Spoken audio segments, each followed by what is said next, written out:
तो दोस्तों आज की इस वीडियो में हम मॉडल वर्ब को एडवांस्ड तरीके से समझने वाले हैं। देखिए कुछ तो होती है सिंपल, लेकिन आज हम सिंपल को नहीं बल्कि एडवांस्ड को देखने वाले हैं। तो चलिए वीडियो को शुरू करते हैं। तो देखिए सबसे पहली जो मॉडल वर्ब है वो है हैज, हैव और इसके साथ टू बी, यानी कि हैज टू बी और हैव टू बी। ये कहाँ पर यूज होते हैं? एक बात देखिए, मैं आपको बता देता हूँ कि आपकी जो इंग्लिश है उसमें से आपके जो डेली लाइफ के सेंटेंसेस होते हैं वो आपके पैसिव वॉइस में कम से कम 60 से 70%, यानी कि 70% आपके पैसिव वॉइस के द्वारा बनते हैं। ये बात आपको अपने दिमाग में बिठा लेनी है। आप ज़्यादातर ऐसे सेंटेंसेस बोलोगे जो पैसिव वॉइस में बनेंगे। अब ये जो हैज, हैव के साथ टू बी हम लगाएंगे, ये भी पैसिव वॉइस में बनेगा और ये एक बहुत ही इंपॉर्टेंट स्ट्रक्चर है जिसे आप अपनी डेली लाइफ में सबसे ज़्यादा यूज करते हैं। इसका मतलब है मस्ट। अब मस्ट का मतलब क्या होता है? कोई चीज़ जब जरूरी होती है, मतलब किया जाना है, मतलब कोई कार्य जरूर किया जाना है। अब यहाँ पर जो है ये पैसिव में रहेगा, इसलिए यहाँ पर सब्जेक्ट आपका ज़्यादातर गायब रहेगा या फिर अंडरस्टूड होगा। देखिए जब ये पैसिव में है तो सबसे पहले सब्जेक्ट नहीं आ सकता, सबसे पहले ऑब्जेक्ट आएगा, क्योंकि पैसिव में हम ऑब्जेक्ट पर फोकस करते हैं। सबसे पहले ऑब्जेक्ट, फिर आपको हैज, हैव को लिखना है। अब ये आपको पता होगा कि हैज और हैव कहाँ पर यूज होगा। हैज यूज होगा थर्ड पर्सन सिंगुलर के साथ, यानी कि ही, सी, इट और किसी व्यक्ति के नाम के साथ, और इसके अलावा जो हैव है वो बचे कुछ सब के साथ यूज हो जाएगा। फिर आपको लगाना है टू बी। अब ये टू बी से ही ये पैसिव में बन गया। फिर आपको वर्ब की थर्ड फॉर्म लगानी है, क्योंकि पैसिव वॉइस में कहीं पर भी कोई भी सेंटेंस हो वर्ब की थर्ड फॉर्म आती है। ओ डब्ल्यू का मतलब है अदर वर्ड्स, फिर लास्ट में आपके अदर वर्ड्स आ जाएंगे। तो चलिए देखते हैं। उसे देखा जाना है, उसे देखा जाना है। अब यहाँ पर ये नहीं बताया गया कि उसे किसके द्वारा देखा जाना है। मतलब हो सकता है पहले से बात अंडरस्टूड हो कि भाई उसे भी देखा जाना है, तो कैसे बोलोगे? He has to be watched, he has to be watched, यानी कि उसे देखा जाना है।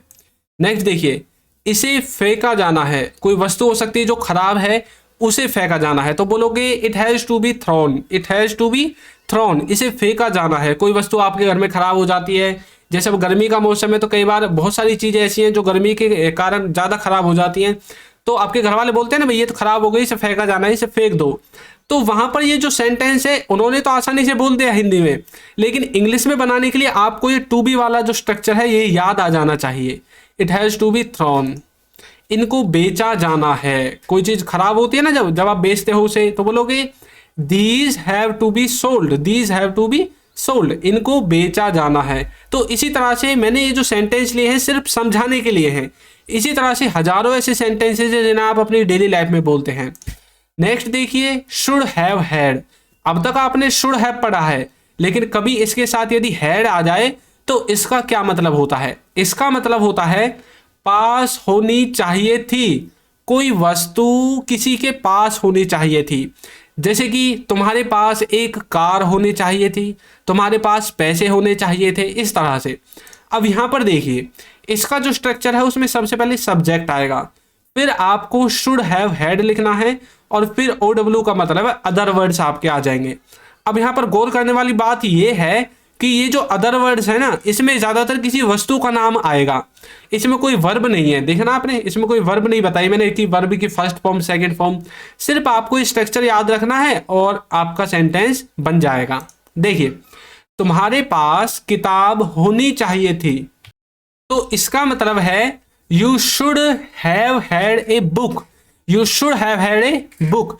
तुम्हारे पास किताब होनी चाहिए थी। अब देखिए जैसे हम हिंदी बोलते हैं तो हिंदी में हम तुम्हारे या फिर आपके, वो दोनों का मतलब एक ही है। अब आप उन आपके या तुम्हारे दोनों के लिए यू का ही यूज करते हैं। कुछ बच्चे इसमें भी कंफ्यूज रहते हैं, उसने बोला था तुम्हारे, तो तुम्हारे तो मैंने बोल दिया यू से। अब आपके के लिए क्या बोलूं? आपके के लिए भी आप यू ही बोलोगे, क्योंकि तुम्हारे या आपके, आपको वर्ड पर नहीं सेंस पर फोकस करना है। आपका सेंस क्या है बोलने का, इस तरह से आपको समझना है। तुम्हारे पास किताब होनी चाहिए थी, तो बोलोगे you should have had a book. उसके पास कार होनी चाहिए थी, तो बोलोगे he should have had A car. तो इसी तरह से किसी के पास कोई वस्तु होनी चाहिए थी या फिर कुछ और चीज होनी चाहिए थी, आप यूज कर सकते हैं शुड हैव हैड का। तो शुड हैव हैड समझ में आया। अब आपको सिर्फ कुछ नहीं करना, जब आप अगले सेंटेंसेज को बनाओगे सब्जेक्ट चेंज करना है और आपका जो सबसे लास्ट में अदर वर्ड्स है इसको चेंज करना है, तुरंत आपका सेंटेंस बन जाएगा। और इसमें ऐसी कोई लिमिटेशन भी नहीं है कि भाई शुड को किसके साथ यूज करें, शुड सबके साथ यूज होगा, कोई भी पर्सन हो, फर्स्ट पर्सन हो, सेकंड पर्सन हो, थर्ड पर्सन हो, सबके साथ आपको शुड का ही यूज करना है, चाहे वो प्लूरल हो, क्या है, चाहे वो सिंगुलर हो। ये जो मॉडल वर्ब होती है ना, इनमें कोई रेस्ट्रिक्शन नहीं होती सब्जेक्ट के साथ, लेकिन हाँ वर्ब के साथ इनकी रेस्ट्रिक्शन होती है। अब वैसे तो देखिए ये जो हेड है इसमें पीछे लगा हुआ है, ये हेड आया क्यों, यहाँ हैव भी तो आ सकता था। ये हेड इसलिए आया कि आपको पता है शुड हैव जहां पर भी आएगा उसके साथ वर्ब की थर्ड फॉर्म आएगी, तो यहाँ पर जो हेड है ना ये यहाँ पर पहले ही थर्ड फॉर्म की तरह लगा दिया है। वैसे कुछ बच्चों को समझ में नहीं आया, लेकिन मैंने आपको बता दिया है। लेकिन ये डीप है, जब आप डीप में जाओगे इंग्लिश ग्रामर में तब आपको ये सारी चीजें समझ में आ जाएंगी। आपको ये नहीं पता होगा कि हैव कौन सी फॉर्म है, हेड कौन सी फॉर्म है, वो भी मैं आपको बता दूंगा यदि आप मुझे कमेंट करोगे तो। नेक्स्ट देखिए, अब मैं इसके कुछ एग्जांपल्स और बताता हूं आपको। उनके पास कंप्यूटर होना चाहिए था, तो बोलोगे दे should have had a computer. हमारे पास बहुत सारे पैसे होने चाहिए थे, तो बोलोगे we should have had a lot of money. तुम्हारे पास डिग्री होनी चाहिए थी, तो बोलोगे you should have had a degree. तो इसी तरह से कुछ होना चाहिए था, शुड हैव हैड। नेक्स्ट देखिए, नेक्स्ट है शुड। शुड यदि सिंपल आता है तो इसका मतलब है चाहिए। अब वैसे कुछ बच्चे चाहिए को तो बहुत जल्दी रट लेते हैं, लेकिन जब सेंटेंस आएगा ना तो उनको शुड याद नहीं आएगा कि भाई शुड कहाँ मैं लगाऊं। ये तो सबको पता है शुड का मतलब चाहिए है, इंग्लिश में बोलेंगे तुरंत दिमाग में से गायब हो जाएगा, शुड आएगा कि वुड आएगा। क्यों? क्योंकि आपने चाहिए रटा, ना कि इसका सेंस रटा। शुड का मतलब होता है जब आप किसी को कोई सलाह देते हैं। अब जहां पर भी आपको ऐसा फील हो रहा है कि भाई मैं किसी को सलाह दे रहा हूं, तब आपको तुरंत वहां पर एक हेल्पिंग वर्ब की तरह, मतलब जैसे आप मॉडल वर्ब लगाते हैं उसकी तरह आपको शुड का यूज कर देना है। अब जैसे मैं आपको सलाह देने लगूँ कि भाई तुम्हें मेरी सारी वीडियोस देखनी चाहिए या फिर तुम्हें मेरा चैनल सब्सक्राइब करना चाहिए, तो यहाँ पर मैं आपको सलाह दे रहा हूँ तो मैं शुड का यूज करूंगा। तो मैं कैसे बोलूंगा, you should subscribe my channel, इस तरह से आप बोल सकते हैं। तो समझ में आया? अब देखिए, इसमें सबसे पहले सब्जेक्ट शुड, वर्ब की फर्स्ट फॉर्म और फिर ऑब्जेक्ट आएगा। देखिए, तुम्हें जाना चाहिए। अब आपने चाहिए देखा लास्ट में, तुरंत शुड लगा दिया, नहीं, आपको इस वर्ड को देखकर नहीं, आपको सेंस को देखकर समझना है। तुम्हें जाना चाहिए मतलब आप सलाह दे रहे हैं, तो बोलोगे you should go, you should go. उसे सोचना चाहिए, यानी कि कई बार ऐसा काम कर देता है कोई जो आपको पसंद नहीं आता और आप बोलते हैं उसे सोचना चाहिए, इतना गलत काम कर दिया उसने, तो बोलोगे ही शुड थिंक, यानी कि उसे सोचना चाहिए। शुड थिंक वन टाइम, यानी कि उसे एक बार सोचना चाहिए। हमें पूछना चाहिए, तो बोलोगे we should ask, we should ask, हमें पूछना चाहिए। इस तरह से आपको समझना है। अब कुछ बच्चे क्या करते हैं, कुछ बच्चे मतलब प्रोनाउंसिएशन पर गौर देते हैं ज़्यादा कि भाई अंग्रेजी, मतलब मैं तो अमेरिकन जो प्रोनाउंसिएशन है उसको समझूंगा, उनके एक्सेंट को मतलब अपने अंदर उतारने की कोशिश करते हैं। तो ये सब चीज़ें बाद की हैं, पहले आप इंग्लिश को तो अच्छे से समझ लो, बोलोगे तो जब आप इंग्लिश को अच्छे से समझ लोगे तो बोलना भी आप अपने आप सीख जाओगे। तो नेक्स्ट देखिए, यदि अभी तक आपने हमारी बुक्स को परचेज नहीं किया है तो लिंक डिस्क्रिप्शन में है। और हाँ, यदि आप चाहते हैं कि भाई हमारे पास पैसे नहीं है, हम नहीं करना चाहते परचेज, तो हमारे ऐप को डाउनलोड कीजिए, लिंक डिस्क्रिप्शन में है। इसमें आपका एक भी पैसा खर्च नहीं होगा और कंप्लीट इंग्लिश ग्रामर आपको इसमें मिल जाएगी। तो लिंक डिस्क्रिप्शन में है, जरूर इसे डाउनलोड करें। नेक्स्ट है कुड हैव। कुड हैव को देखकर बच्चे कंफ्यूज रहते हैं, क्यों? क्योंकि इसके दो सेंस हैं, एक है कर सकते थे और एक है पास हो सकती थी। कर सकते थे मतलब कोई काम पास्ट में कर सकते थे, आपके पास एबिलिटी थी लेकिन आपने किया नहीं, अब आप प्रेजेंट में पछता रहे, यार तुम उसे कर सकते थे, मैं वहां जा सकता था। तो और दूसरा है जो किसी के पास कोई वस्तु हो सकती थी।